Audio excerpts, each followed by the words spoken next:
അമ്പിളി ഷിജിക്ക് കൂട്ടാണോ? ഷിജി ആദ്യമായിട്ടാണോ വരണ ലൈവില്?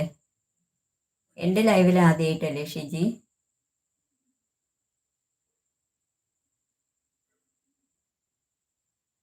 അമ്മ ആരുടെ കൂടെയാണ്?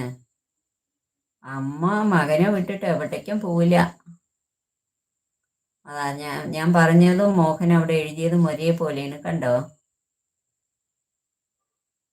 എൻ്റെ വീട്ടിൽ വന്ന എൻ്റെ കുട്ടികൾ പറയും, നിങ്ങളുടെ അമ്മ നിങ്ങളെ കാണാനാണോ വന്നത്, അതോ മകൻ്റെ വിശേഷം പറയാൻ വേണ്ടി വന്നതാണോ എന്ന് ചോദിക്കും. കാരണം എന്താ പറഞ്ഞു കഴിഞ്ഞാൽ അമ്മ അമ്മയ്ക്ക് കാപ്പി ഉണ്ടാക്കട്ടെ.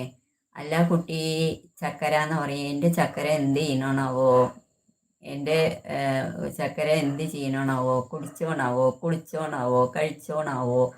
ഇവിടുത്തെ കുട്ടികളുടെ വിവരവും അന്വേഷിക്കില്ല, ഞങ്ങളുടെ വിവരവും അന്വേഷിക്കില്ല. ചിലപ്പോൾ ഏട്ടൻ പുറത്തേക്ക് പോയിട്ടുണ്ടാവും, എപ്പോഴാണ് വരിക ഒന്നും ചോദിക്കില്ല. അമ്മ സദാസമയം എൻ്റെ ചക്കര പറഞ്ഞുകൊണ്ടിരിക്കുക. അവസാനം മക്കൾക്ക് ദേഷ്യം വരും. മക്കൾ ചോദിക്കും, ഇതെന്താ ഈ അമ്മമ്മയ്ക്ക് ഒരു മകൻ മാത്രമേ ഉള്ളൂ പറഞ്ഞിട്ട് അമ്മമ്മയ്ക്ക്